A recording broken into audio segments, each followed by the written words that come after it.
Marash, do të shtoje diçka se duhet vi tek Noli pastaj me njëherë. Jo, unë fakt, para se të hynim, po themi në analizën qark për qark, do doja të thosha këtë gjë që në vitin 2021 ne kemi një diferencë ndërmjet dy palëve kryesore ose dy grupime kryesore politike prej 38.000 votash. Pra diferenca PD-LSI me Partinë Socialiste. Vota e mazhorancës dhe vota opozitare, opozitës është 38.000 vota. Dhe duke qenë se ne potencialisht kemi 225.000 zgjedhës të rinj, ta janë të mjaftueshëm për të krijuar një realitet krejtësisht të ri në nivel vendi, sa i përket subjekteve politike që kanë konkuruar në ato zgjedhje duke referuar rezultateve të atyre zgjedhjeve.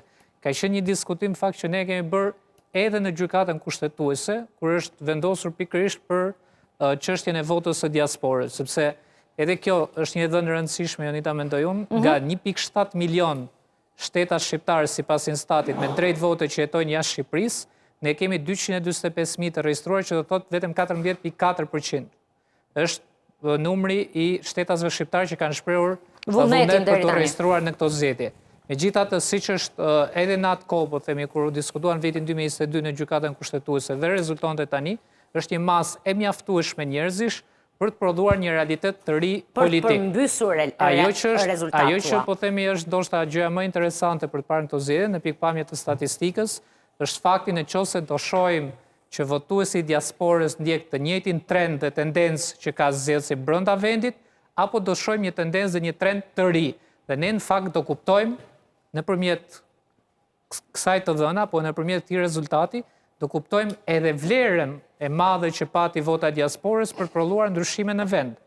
Po të ndjek trendin normal që ndjek edhe votuesi brenda Shqipërisë, sigurisht që do të realizohet një drejtë atyre qytetarëve shqiptarë që jetojnë jashtë vendit, por nuk do arrit të prodhoj një trend të ri, apo një frym të re, apo një përmbysje rezultati, apo ndryshim sistemi politik, siç është pritshmëria. Varësisht, unë mendoj sa e rëndësishme është vota e diasporës, do duket pikërisht nga kjo e dhënë. Nëse vota e diasporës prodhon një trend të ri politik, ndryshe nga trendi që prodhohet në vend, do shohim që zgjedhjet e ardhshme, puna apo angazhimi i subjekteve politike për votën e diasporës do jetë ku e ku më i madh dhe ku e ku më i shumë fishuar sa ajo që kemi parë deri më tani. Por kjo mbetet një gjë për të diskutuar. Megjithatë, në total, Blendi, siç thotë edhe Marashi, duke marrë parasysh diferencën që kanë kampet politike në vota, por qoftë edhe në përqindje.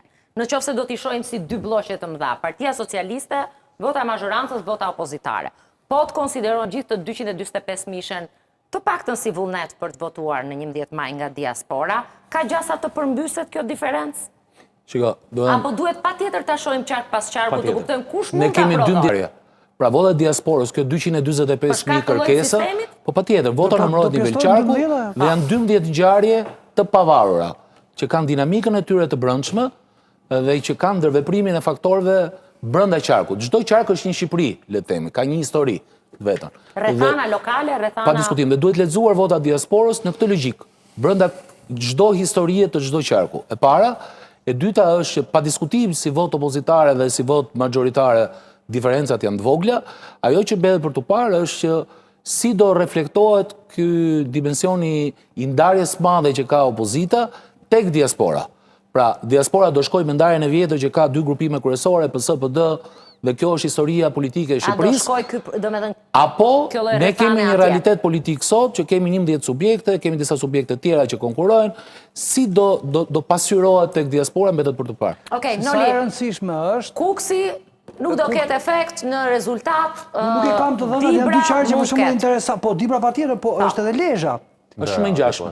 Janë motra, Dibra dhe Lezhë janë motra. Do me thënë, si Dibra kemi Dibra dhe Lezhë janë motra, Lezhën. nga logjika. Ama ka dhe një qark tjetër, unë si kam të dhëna atu, përveç Beratit, ka një pritshmëri tjetër për të kuptuar votën e diasporës. Ka eksponent që po qëndrojnë në diasporë dhe po bëjnë fushat fuqishëm në diasporë. Në këto momente që flasim, janë edhe në listat sigurta dhe janë atje, në Greqi dhe në Itali, dhe po kërkojnë votën sepse janë qarqe të cilat e kanë të përqendruar diasporën në këto dy shtete. Dhe pritshmëritë janë të larta, për shembull nga në Korçë ka pritshmëri, jo vetëm Berati, por në Korçë ka pritshmëri për votën e diasporës. Në Korçë ka dhe specifik tjetër që ka ikur një mandat. Po, është kurrë, po, patjetër. Dhe qëndrimi atje tregon se sa të rëndësishme janë këto, edhe në qoftë se ata nuk janë nuk Edhe në qoftë se nuk e presin për transformim, e duan për përforcim. Për përforcim të ati Ka rezultati... përshtypje se Korça e ka stabilitetin, po ndoshta një nga partitë do të bëjë surprizën. Pra janë 10 mandate, probabiliteti shumë i lartë dali 5-5. Ndoshta ka një nga subjektet kryesore, po tenton shumë të çojë 6-4. Pra për ndryshon realitetin politik. Dhe në informacionet që kam transformues. Dhe në informacionet që kam unë, ndoshta e njëjta logjike Korçës për ta vijuar është edhe me qarkun e Fierit, duke qenë se në... Vim të Fieri, regjia është në shëmbulli fundit numër 9. 2021 Partia Socialiste në qarkun e Fierit kanë ndër rezultatet e saj më të dobta historike, ka dalë 9-7. Më falni, 9 Partia Socialiste, 6 PD-ja dhe 1 LSI, në total 9-7 për majorancën. Ajo që kam unë informacione është që Partia Socialiste objektivin e saj 10 mandate, po tenton që ta ruaj dhe ta kap, po themi këtë shifër prej 10 mandatesh prej deputeti, edhe duke e ndihmuar me votën e diasporës. Jo vetëm, sepse ka Fieri një specifik tjetër, janë partitë të vogla, të reja, që kanë kandidat lokal shumë fuqishëm, që dëmin ja bëjnë së djathës. Në Fier. Dhe po thua që edhe në Fier mund të ketë efekt transformues rezultati vota e diasporës. Ka peshë të rëndësishme. Po, e bashkuar edhe me votën lokale të zgjedhur.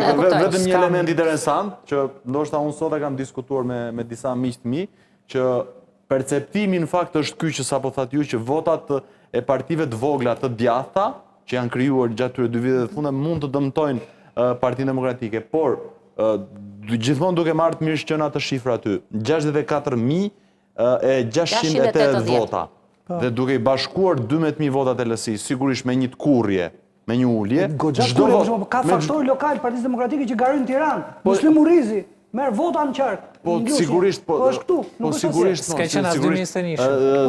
Zoti Murrizi kam shumë se 8 vjet, jo, kam shumë se 8 vjet që është shkëputur nga Fieri. Po ajo që unë po thoja është që këto partitë e vogla, dhe për të folur konkretisht, jo, këto nuk lejojnë Partinë Socialiste të marrë 11-ën, se sa më shumë pengojnë Partinë Socialiste. Pra, Partia Demokratike nuk shkon tek e 7-a, edhe duke i marrë këto votat e këtyre, ama këto më së shumti, me gjendjen e votës brenda, pa llogaritur se çfarë vjen nga diaspora. Edhe me efektin e partive të reja, thua?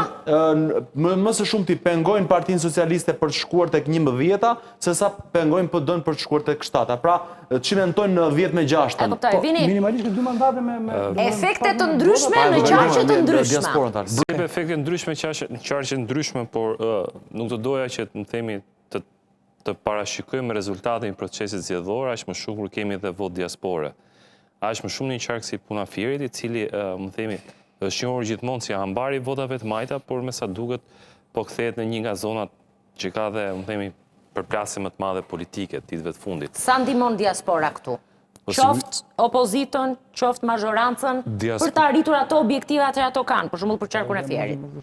Tani, nëse partitë e reja, patjetër. Atë numër do t'i asociojmë një subjekti politik që është aty në listë, sigurisht që e transformon komplet rezultatin 2021-shit. Pra është numër votash aq i madh, që provon pak më parë, sa më i madh qarku, aq më shumë ndikim ka. Është një numër votash aq i madh sa mund të, më themi, mund të krijojë një realitet ri politik në qarkun e Fierit, për ta rikthyer sërish argumentin që bëm fillim. Imagjinoni sikur 30.000 vota të jetë për një subjekt të ri politik në qarkun e Fierit. Si do ndajë rezultati më pas? Do kishim një, më themi, forcë të re goxha prezente në atë zonë zgjedhore. Kësaj, duke parë këtë numër kaq të madh vota diaspore, besoj se të dyja palët politike, qoftë PS, qoftë PD-ja, për brenda duket se kanë atë dëshirën e madhe që thonë janë të mijat, janë të mijat.